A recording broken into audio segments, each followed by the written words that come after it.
Welcome to Daily Armour. We're going to be in the book of Psalms, chapter 19. I was really going to focus on verse 14, but as I was looking at verse 14, I was really reading through the whole chapter, and it's just really good. There's only 14 verses. 14 is the very last verse, but I want to go over the whole chapter. It was really something that helped me in a lot of things that's been pondering on in my mind and going on in my life. And let's just look at the whole chapter together. Psalms 19, starting with verse number 1, it says, "The heavens declare the glory of God, and the firmament showeth his handiwork. Day unto day uttereth speech, and night unto night showeth knowledge. There is no speech nor language where their voice is not heard. Their line is gone out through all the earth, and their words to the end of the world. In them hath he set a tabernacle for the sun." Just in the first 4 verses, we see here that we're just giving God, the verses are giving God glory for his works, for what he's done. And creation itself speaks of what he's done. It speaks of our creator. It speaks of a designer. When we look across, when it says in verse number 1, and it talking about the heavens declare the glory of the Lord, of the glory of God. The heavens declare it. It's something visible that we can see. We can see what God has done. There's so many things that you're looking for the Lord in different situations and to come through in different circumstances. You're looking for the Lord, but the heavens itself is a visual of what God is able to do, of what God already has done. So that is something that will give us confidence that what we're waiting on, he is very much able to take care of it.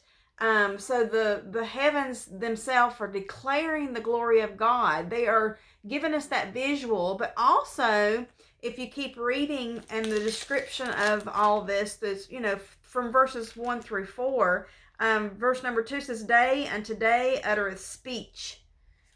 So not only do we have a visual, we can see what God has done. We see his creation. We see his handiwork. We see this beautiful vastness that he created, but also it speaks. So I love that it's not just giving us a visual, but it's giving us it's speaking to us through creation, through the Lord's handiwork, through what he has done. It is speaking to us. It's letting us know there is a creator, and he is making himself known to you and visible, and he's speaking to you through all this. So no matter where you are, no matter what circumstance you're in, you can see what God has done, and he is speaking to us through all this that we see. And not just for me and not just for you, but for every single person. It's not limited. And that's what these other verses are speaking about. Verse number 3 says, "There is no speech nor language where their voice is not heard."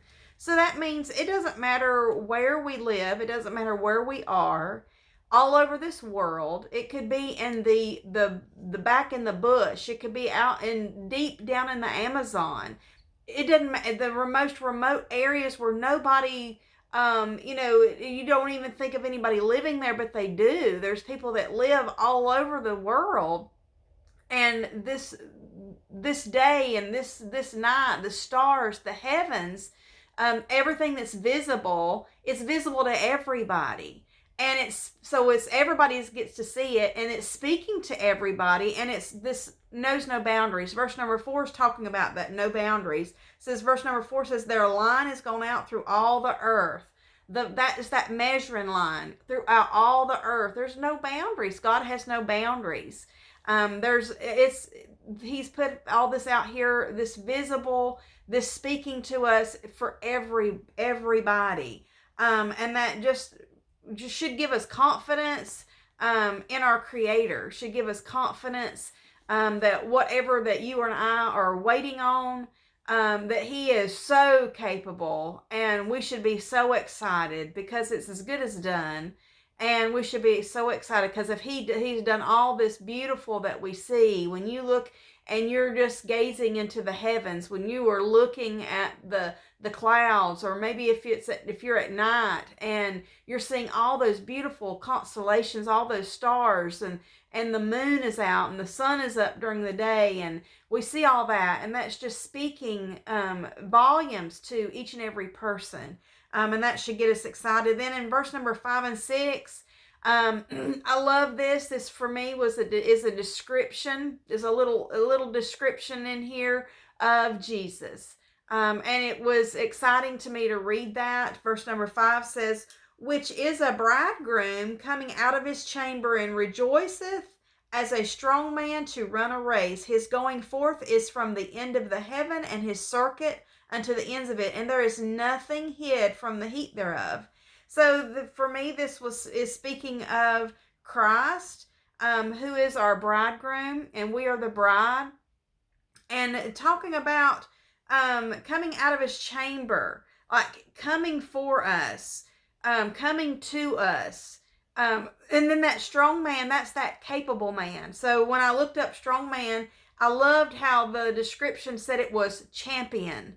And he was victorious over death, hell, and the grave, and is victorious. He is our champion.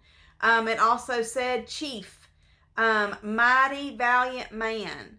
So when we're putting our trust in Jesus, when our trust is in Jesus, we're talking about someone who is capable, who has already conquered, who is excelled in everything. He was that perfect sacrifice, and he's still being that perfect strong man on our behalf. He's still being there for us, and this brought me such joy and comfort and excitement when I thought about how victorious that Jesus is, because he's victorious, that I have victory and you have victory, and we have victory in Jesus Christ. And that's what these verses here, 5 and 6, were speaking about how he's champion, and because he's champion that we are his, then we have victory through Jesus Christ. We have victory. Now, if we go ahead and look at verses 7 through 10, and let's read those, 7 through 10. The law of the Lord is perfect, converting the soul. The testimony of the Lord is sure, making wise the simple. The statutes of the Lord are right, rejoicing the heart. The commandment of the Lord is pure, enlightening the eyes. The fear of the Lord is clean, enduring forever. The judgments of the Lord are true and righteous altogether. More to be desired are they than gold, yea, than fine gold, than much fine gold. Sweeter also than honey and the honeycomb. Now, these verses are speaking about God's word. We have his word. When we open up the scriptures, we have his word. Now, his word serves as a mirror, and it talks about that in verse number 7. It says, the law of the Lord is perfect, converting the soul. That when you are looking in the law of the Lord and as a mirror, when you are seeing your blemishes, it really converts the soul. It is so transforming to you and to me. When we were converted, when we were saved, when we did see ourselves lost and undone without him, that was when that we were being converted, that conversion taking place, of going through life thinking that my sin wasn't so bad, and that I could do some good to make up for it. But then when those eyes were open, and it talks about that, it says in verse number 8, the statutes of the Lord are right, rejoicing the heart. The commandment of the Lord is pure, enlightening the eyes. Seeing yourself as he sees us. We have no excuses. We have nothing that we can do to make up for it, but just simply seeing ourselves the way we are. And that's the beginning of the victory. That's the beginning of the victory, when we could say that I had to be lost so that I could be found. That's why we like those kind of songs, because that is descriptive of seeing ourselves in our sinful life, And then knowing that the bridegroom, the verse number 5, the bridegroom, and he's the strong man, he's the one that's the champion, and he is able to rescue us from all of that. And we find so much comfort from these verses from 7 through 10 of the word. And as we are learning and we are trying to obey his word, it says, verse number 9, the fear of the Lord is clean. That's where we get that fellowship. We stay clean before him because we want to serve him, and we want to worship him, and we want to do what's right in his lives. And that's whenever we correct those things, when we ask for forgiveness for those things, that's how we become clean, and that's how we get that we are restored. And so we have wonderful comfort in knowing that those things that are revealed to us, and then we can ask for forgiveness and we can become clean. So verses 7 through 10 is talking about his word and how it gives us direction and correction and conversion and comfort, and all these things happen in his word. And when we go to on into the verses and we talk about our responsibility, that's when we go to verses 11 through 14, and it's talking about our responsibility. Verse number 11 says, moreover, by them is thy servant warned. So by what? By God's word, by those verses those things we read about in 7 through 10, by God's word. Then verse number 11 says that we are warned. We can be warned. Those things are revealed to us.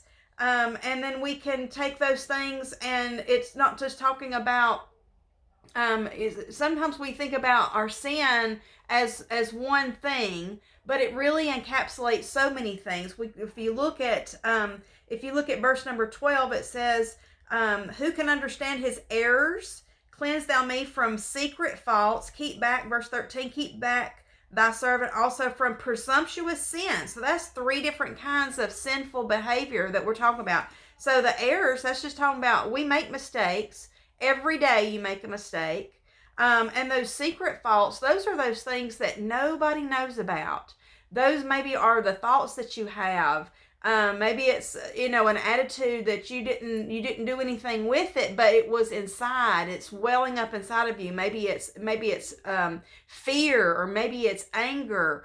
But it's those secret faults. And then those presumptuous sins. Presumptuous is talking about being arrogant, proud.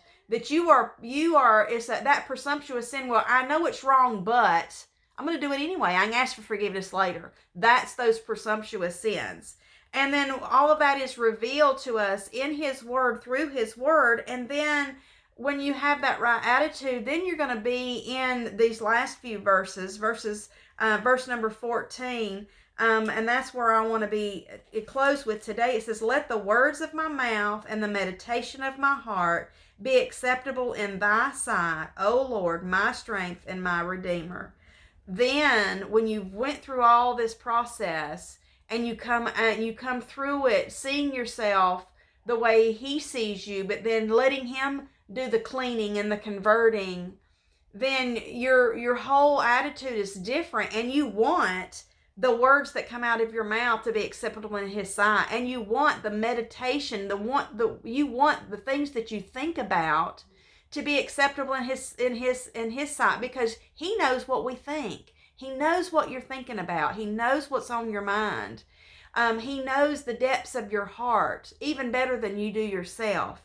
And when we want those things to be right and acceptable in his sight, then we are relying on his strength, and that he is my redeemer. He has redeemed me from all of that. And we can find such great comfort in knowing that he is always there, and he's never going to leave us nor forsake us, and he will forgive us for everything. We just have to see it and admit to it and come to him, and then he will clean us up. Thank you for joining me, and I look forward to seeing you again soon.